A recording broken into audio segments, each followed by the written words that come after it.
Hello. What a day it was, especially for us Canadians. Small asterisk next to that win. We'll get there. I'm Adrian. Thanks for joining me. Welcome to the World Cup Daily Recap, day number 8. The second round of matches are underway.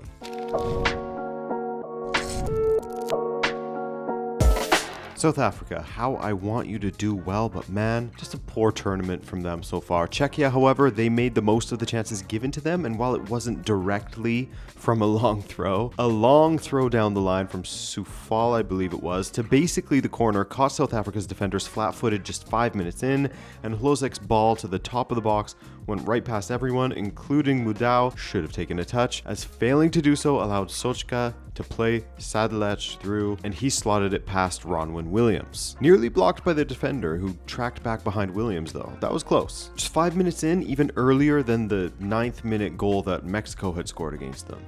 And they really struggled to generate any clear-cut chances. South Africa didn't have a shot on target as of the 60th minute, which meant that in 90 minutes of football, they didn't have a shot on target. You had to go back to their match against Mexico when they troubled the keeper last. That was in the 56th minute of that game. They didn't get one until the 74th minute of this one, and it was a relatively tame header. They really were contained well by the Czechs, who shut down the midfield completely, pushing South Africa to the perimeter where their wide men couldn't get in behind that often. That back five from Czechia was snuffing everything out, which is to be expected, right? Since the midfield was a dead zone for South Africa, they were playing long balls forward, which is essentially playing into the hands of the Czechs. When they would work it down a flank, they would try to play it to a man around the 18 in a more central location, and often would end up just hammering a shot from way out that would go wide or high of the mark. And all the while, as expected, the Czechs,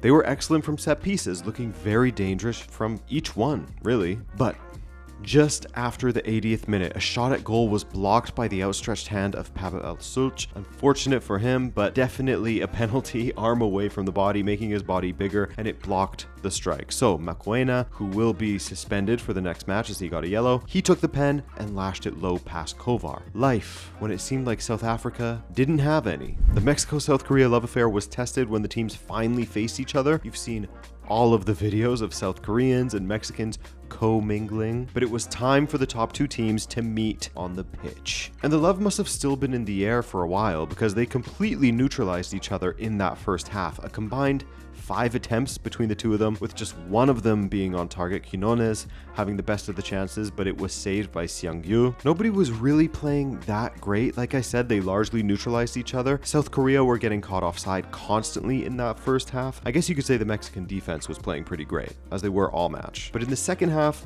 Mexico got the opener from Romo, one of the different starters in this match compared to the first. Xiangyu went for a high collected, but landed on his teammate, and so he spilled it right to Romo, who just casually hit the ball into the goal. One of the easiest World Cup goals he could have imagined. And it's too bad, because he played well otherwise, Xiangyu. It was a strange mistake from him. He was very good when it comes to his shot stopping in this tournament and at large, really, as he would show later on when he would be forced to rush out to cut down the angle on a Raul Jimenez chance and make a nice save in the 75th minute. South Korea would look decent at times in everything but the sort of final third. The build-up would look good, then they'd get to about the Mexican midfield and the Mexican defenders would snuff them out and force them into a shot from distance. As of the 80th minute, they still had just 4 shots, 0 on target, and they would often try to go long. They really lacked in ideas in that final third until about the final 10 minutes of this match. Xiangyu would be forced into another save in the 85th from an Obed Vargas volley. He was the top boy out there for South Korea, Mr. Xiangyu, and his opposite number, Rangel, in goal for Mexico, would finally have to make a match-saving save in the 87th minute. Great ball in. Gyu-sung Cho got his head to it, but didn't divert it enough, allowing Rangel to make a nice save, and then save the follow-up as well. He should have converted, but a great save nonetheless. That was South Korea's first and second shots on target, and it ended 1-0 Mexico, meaning Mexico has won Group A already. They beat their challengers already. Even a loss against Czechia would see them top the group. Okay, Group B, and Switzerland and Bosnia and Herzegovina playing at the beautiful SoFi Stadium in Los Angeles. And Doi had the spirit of Xherdan Shaqiri flowing through him and nearly scored the contractually obliged Swiss banger for the tournament with an unbelievable overhead kick, but it was basically directly at the keeper and he was able to palm it over the bar. They revealed later that had he scored, scored, his baby toe was offside. They didn't need to tell us that. We could have lived with the dreams of what could have been, you know? We got well actually'd by FIFA Studios. Well, actually, it wouldn't have counted if he had scored. Anyway, the Swiss were starting to carve out some chances. Dedic troubled Kobel with a swerving strike. But all of that being said, the XG at the second hydration break was below 0.4 for both sides. A quiet game up to that point. But funnily enough, the chance that led to the goal for Switzerland would be set up by a Bosnian across from Vargas. He's Swiss. Saw the Bosnian defender have a bit of a miscue with his clearance, which looped up to Manzambi around the penalty spot, and he smashed a volley that went off of Vasil and in. Young Freiburg midfielder showing why he's such an exciting player, starting to see his name bubble up now. Shortly after that, Bosnia's hopes really died when Muharemovic got a red card for a last man tackle on Embolo, more like a trip, no choice for the ref. 5 minutes later, and a well-worked attack from the Swiss was finished off by Vargas. Really smart finish from him, didn't take a touch from Embolo's square ball, and just hit it across goal into the corner. They weren't done there though. Really late flourish from Switzerland for their third. Xhaka with a great pass to release Vargas, that guy again, yes, and he cut it back to Manzambi, that guy again, and Manzambi converted for 3-0. Game over. I mean, it was over before, but really over here, right? Gotta wonder if Manzambi has played his way into the starting 11. Add Ruben Vargas in that conversation as well. They both came on in the 72nd minute, and they both had 2 goal contributions. Now, despite the match being won already, Memic, who had just got on the pitch, left the match with a nice souvenir, at least, scoring a banger of a volley from the edge of the box in the World Cup. Bad result, but a nice moment for him to take away, which was followed by a not so nice moment for Bosnia as their meltdown was capped off with a penalty awarded to Switzerland that Xhaka converted perfectly into the corner for 4-1. With this performance, it made the Qatar result even more strange for Switzerland. Massive win for them and 3 goals added to their goal difference, which could be crucial or not, depending on what Canada and Qatar did in the next game. A historic match for Canada in a match where there was a ton of pressure. After the first round of matches all ending up 1-1 in this group, failure to beat Qatar would make things very interesting going into Canada's final group match against Switzerland. Sorry, I forgot something.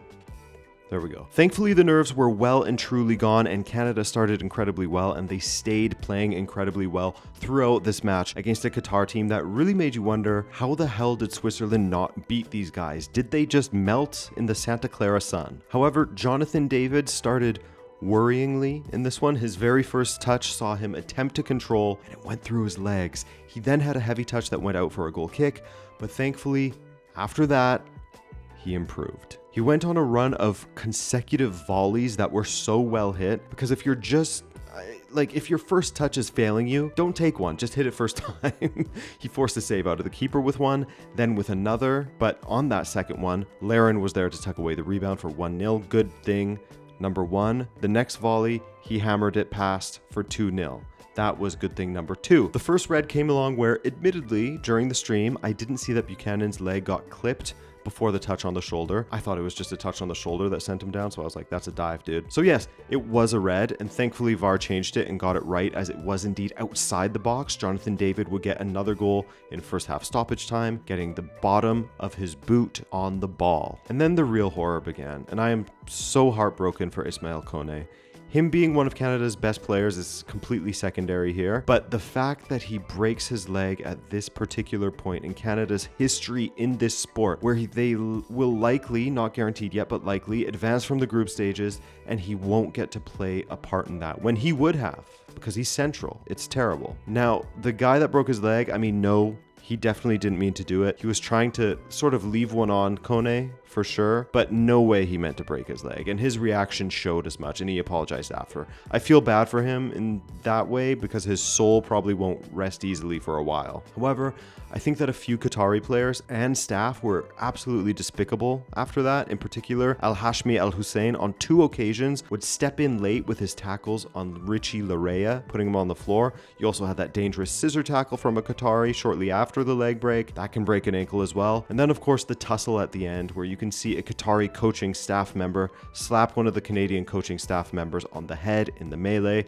Just some embarrassing behavior. This coming after one of your players literally broke someone's leg as well. Anyway, it's over. That's off my chest now. It was nice seeing Nathan Saliba score that lovely free kick, another Montreal boy, which was nice in itself, but then to immediately run to the sideline and hold up Koné's shirt was great. By the way, Nathan Saliba is a big talent. He's been doing great at Anderlecht. Jonathan David, he got a hat trick, 6-0, amazing. This will unite the team even more, and the goal difference helps a lot for the standings. And so Canada became the first team in World Cup history not from Europe and South America to win by 6 goals. And they sit top in the group with a +6 goal difference now. Switzerland just behind them. Get a draw or better against Switzerland and Canada will finish first. Jesse Marsch, not really one to play for draws, so it should be a great game. All right, another lovely day in the World Cup. Already there have been more red cards in this tournament than there were at 2022 and 2018. And most teams haven't even played their second group stage matches. Anyways, guys, you know the spiel by now. Head on over to the 90th Minutes YouTube channel, linked below, to preview today's matches at 12 p.m. Eastern Time. Other than that, I will see you here tomorrow. Later, guys.